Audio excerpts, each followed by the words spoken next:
Olá, está começando o Café Filosófico e hoje a gente recebe a professora Teodora Alves, professora do Departamento de Artes e diretora do Núcleo de Arte e Cultura da UFRN.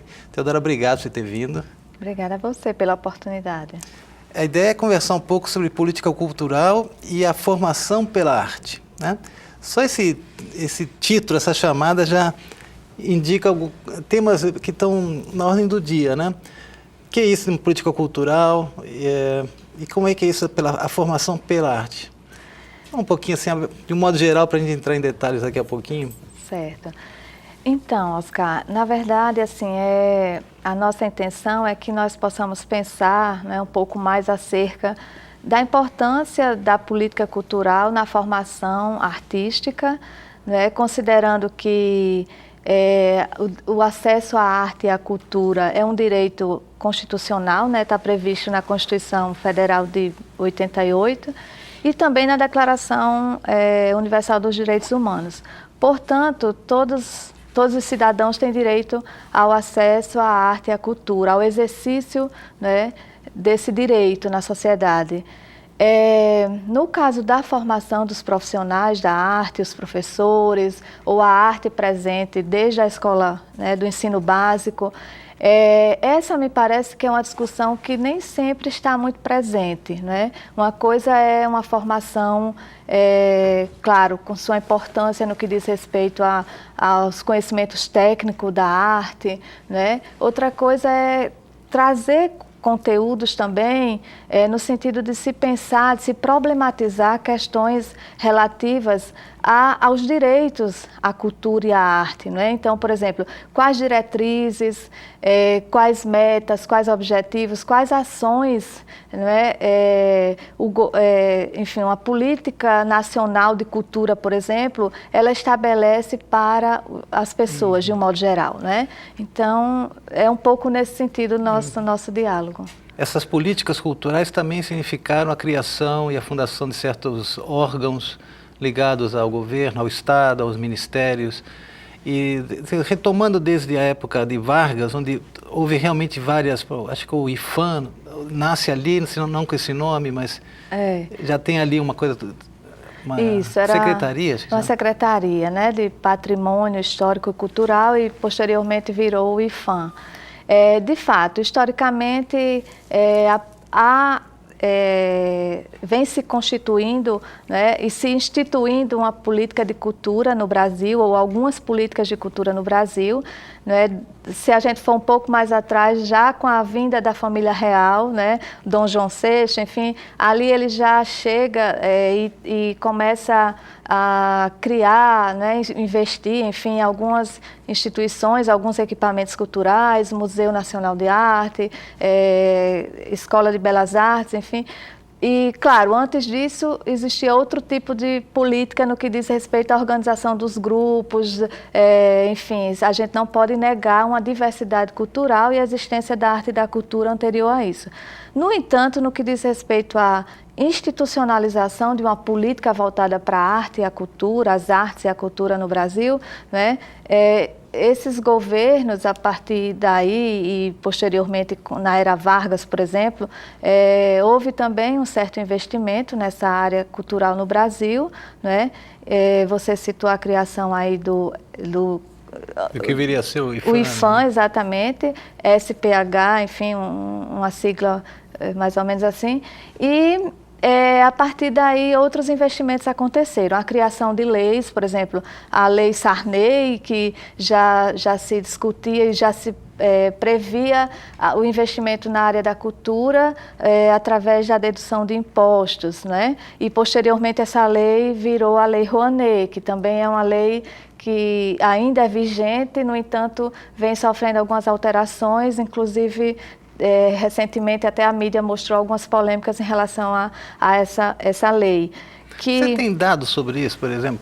Até que ponto porque há uma crítica muito grande feita, né, sobre essas leis de incentivo à cultura, em nível municipal, estadual, federal, Sim. E que esse dinheiro não acaba chegando, por exemplo, aos pequenos grupos, pequenos projetos, senão que acabam vamos dizer assim, financiando megaproduções que de algum modo já teriam patrocinadores. Essa é a maior crítica, exatamente.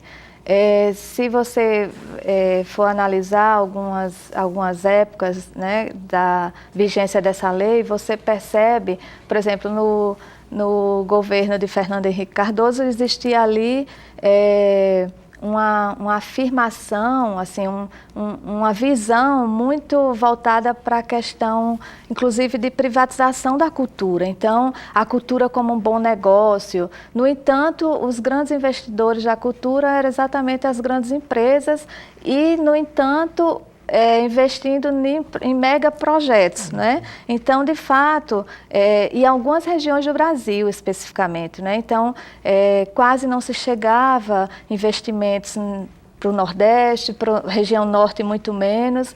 Isso ficava muito concentrado na região Central, Sudeste, enfim, então, do Brasil. Então, de fato, há alguns questionamentos nesse sentido, não é? E as produções artísticas e culturais, de um modo geral, inclusive as que estão nos lugares mais longínquos desse país, assim, nem sempre tiveram acesso a esses investimentos, a essas políticas, não é? De 2003 para cá, não é? Sobretudo nos governos do presidente Lula e Dilma, essa lei continuou. No entanto, do ponto de vista das políticas culturais no Brasil, houve uma atuação muito mais democrática no que diz respeito à participação social, né, na decisão ou na construção dessas leis. Fruto disso, a exemplo, temos o Plano Nacional de Cultura, não é, que ele é uma lei, foi aprovado em 2010, e ele previu a participação, ele considerou a participação da sociedade civil, dos fóruns, enfim, das representações municipais, estaduais, nas discussões e na construção desse plano. Então, esse plano ele está vigente até 2020, ele tem metas a serem atingidas. Se você for observar os indicadores de cultura, né, antes desse período e até, enfim, 2015, 2016, você percebe que, de fato, algumas metas vêm sendo atingidas. Houve alguns avanços, né? No entanto, ainda não dão conta, digamos assim, de tantas necessidades que existem nesse âmbito da arte e da cultura no Brasil, em relação a investimentos, a políticas voltadas a essas áreas. Você se refere a um projeto que ainda foi aprovado ainda no governo Dilma, né, 2011? Sim. Pelo Ministério da Cultura e tal. Exato. Aí tem três aspectos que me chamou a atenção, essa coisa de entender três dimensões, digamos assim, da cultura, como simbólica, econômica e cidadã. Exato, essa coisa da cidadania e da econômica.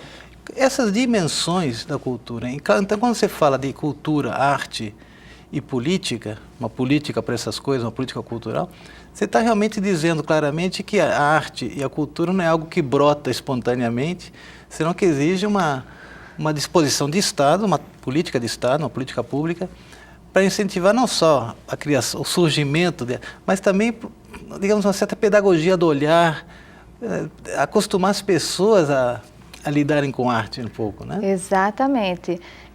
Durante muito tempo, né, se pensou que a arte era algo muito especial, no sentido de que alguns seres mais iluminados que teriam essa condição de criar arte, né? De fato, a arte tem a ver com criação, tem a ver com o espanto, né, de espantar-se com o mundo, de criar um novo mundo, como diz o próprio Merleau-Ponty, não é? Na fenomenologia, ele diz a arte, ele pensa a arte como um advento, um vir a ser novo a cada dia, né?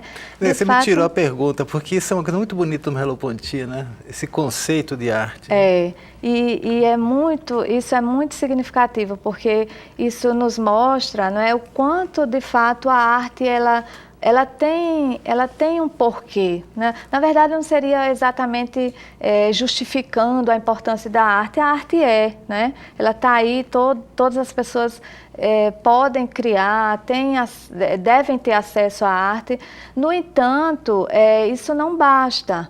Como você estava falando, a necessidade de um olhar, de uma política de Estado voltada, né, para o desenvolvimento artístico e cultural do país é fundamental, né? Então, a arte não brota apenas, ela pode até brotar, né, enquanto processo criativo, as pessoas envolvidas e vão exercitando esse olhar estético, artístico e vão, né, se envolvendo cada vez mais com a arte. No entanto, se não tem diretrizes, metas, objetivos, ações voltadas para que essa arte, essa cultura, elas cheguem muito mais às pessoas, né, existe muito mais uma democratização do acesso, né, infelizmente ela vai ficar muito restrita a determinados grupos, quando na verdade, volto a dizer, constitucionalmente as pessoas de um modo geral têm direito, né, podem e devem exercitar a arte e a cultura. A impressão é que esse tipo de direitos são aqueles que, tem direito a isso, mas como direito à comunicação, somos a favor,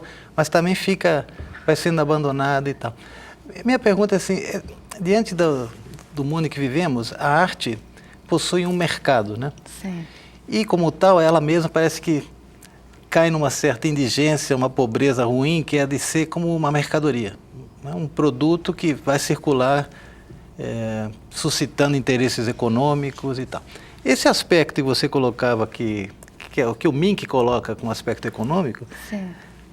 Não é isso que está sendo, né?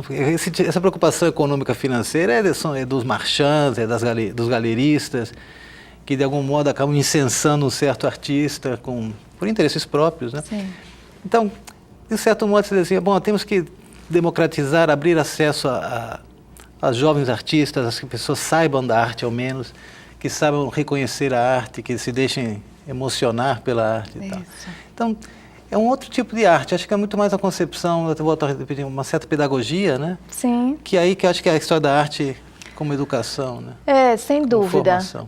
Considerando essas dimensões da cultura, né, como o próprio Ministério já coloca desde por volta de 2011, inclusive no Plano Nacional de Cultura está previsto, a arte como economia, a cultura, né, de um modo geral, enfim, como economia, como cidadania e como uma dimensão simbólica. De fato, a dimensão econômica, o que se aborda, não é, quando se pensa, o que se considera quando se pensa a arte e a cultura como uma dimensão econômica, exatamente no sentido de evidenciar que trata-se de um campo que pode sim e tem condições assim de contribuir para o desenvolvimento econômico das pessoas, dos artistas, do lugar. Então, nesse contexto, a concepção de economia é uma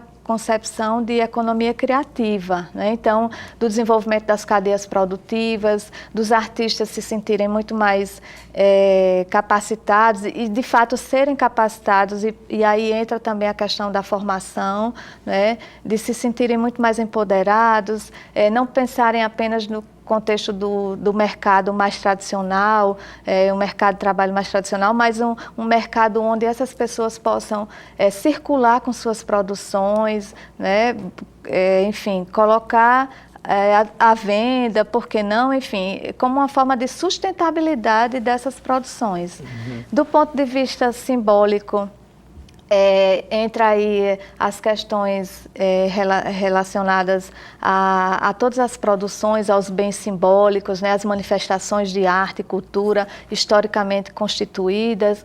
Aí também a importância de se preservar, de se, né, evidenciar essas produções. E do ponto de vista cidadão é exatamente esse, da democratização da arte, né, do acesso a arte, porque, por exemplo, as pessoas muitas vezes não têm tanto acesso a um concerto de uma orquestra sinfônica, né?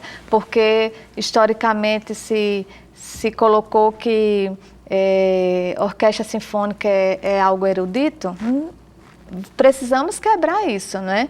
Então, o acesso à arte... Mas isso também é engraçado, porque quando a escola de música abre as portas de maneira gratuita para os espetáculos que a André e o pessoal lá organizam, simplesmente lota, né? Exatamente. Então também é uma falácia isso.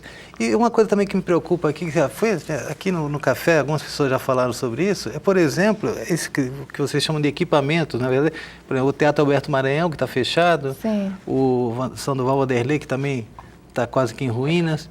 Então, essas políticas de Estado, por outro lado, coincidem com o nascimento de um teatro privado dentro de um centro comercial. Então, esse tipo de... Aí que você percebe que a cidadania em respeito à cultura, ou seja, o direito, né? E a descoberta de que isso também poderia nos pertencer, se adverte. Eu acho que essa talvez seja a grande função na formação do indivíduo, de um cidadão.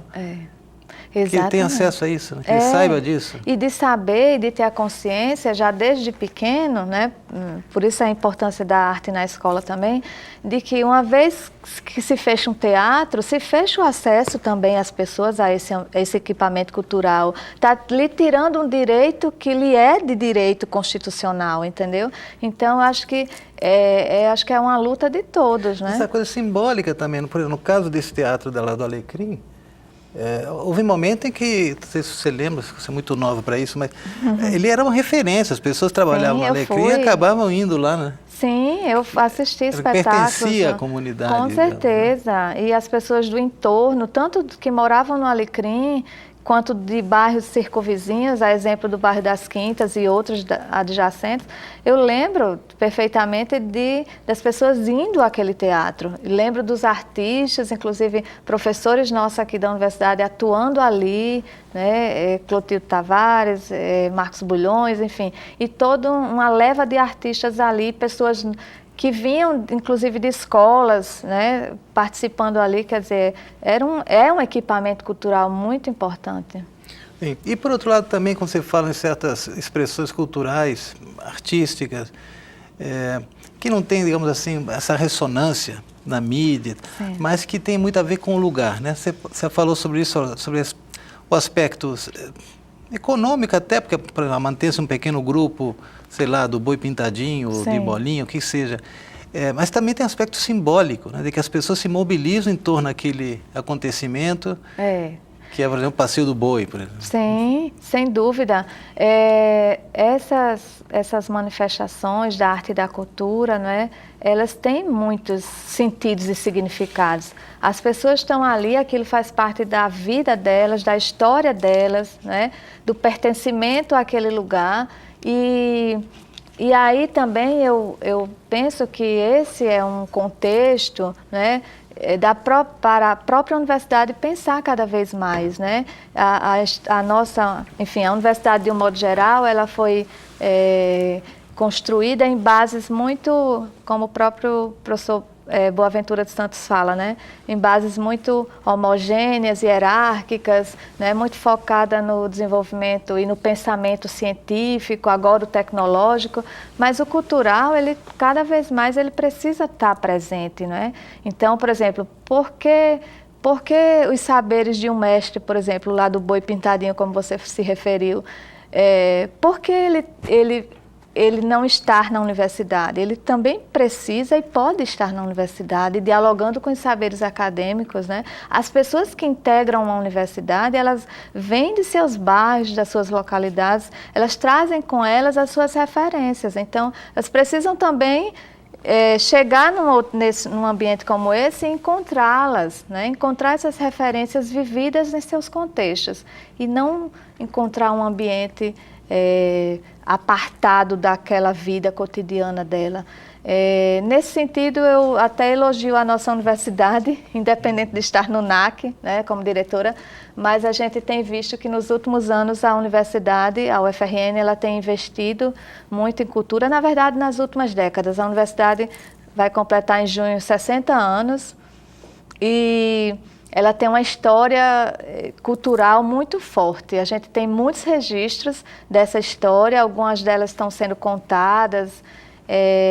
A exemplo enfim, das nossas unidades acadêmicas, né, a criação do Departamento de Artes, da Escola de Música, que tem uma produção em extensão, em ensino e pesquisa muito significativa, o próprio Núcleo de Arte e Cultura, que tem uma galeria de artes, um ateliê de artes, a política de cultura que foi instituída recentemente, não é, na universidade, através de uma resolução, a aprovação da nossa universidade com seu plano de cultura no Ministério da Cultura em 2015, e está vigente até hoje, até esse ano, enfim, a gente vai lutar para que isso seja desdobrado, tenha uma continuidade, né, uma vez que é uma política também de cultura. É porque eu ia te perguntar uma coisa, por isso você falou, né? Porque você diz assim, de fato, né, a universidade ela parece um lugar muito especial, no sentido que as universidades são muito parecidas, né? Sim. Tem um espírito de um lugar que é relacionado ao conhecimento, à transmissão do conhecimento, inovações e tudo mais. Né? Mas há é um lugar para isso. E, é claro, mas as pessoas não vêm desse mesmo lugar, elas vêm de vários lugares. Sim. E trazem suas experiências, suas referências e tudo mais. Tudo bem, isso a gente entende. Agora, no Departamento de Artes, que por ser de artes, ter talvez mais liberdade de expressão, a minha pergunta é assim, você sente que haveria uma falta, ou talvez algo que tem que ser colocado, tem que ser consolidado na formação dos futuros professores, que seria essa tomada de consciência do lugar da arte na formação? Sim. Né? Essa é uma primeira pergunta que eu queria sobre o que você falou. Sim. Eu sinto, inclusive isso foi tema de um dos primeiros seminários de arte e cultura que nós realizamos aqui anos atrás na universidade. A gente está na 6ª edição desse seminário e esse seminário ele tem sido um espaço exatamente de debate, de proposições acerca da arte e da cultura na universidade. Então, nesse primeiro seminário, nós tivemos a participação de vários colegas professores do Departamento de Artes e da Escola de Música, enfim, de outros setores da universidade.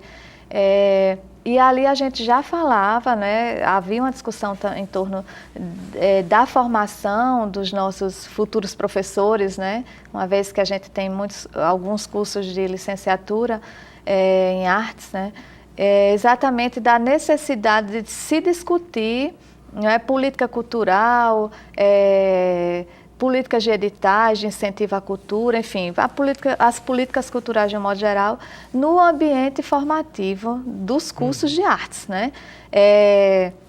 Posteriormente, eu ressalto, inclusive, que foi criada uma disciplina no curso de teatro, salvo engano, economia da cultura nas artes cênicas, mas, pasme, essa disciplina, pelo CIGA, pelos registros do CIGA, ela foi oferecida acho que 2 vezes, é uma disciplina complementar, e só um aluno se inscreveu.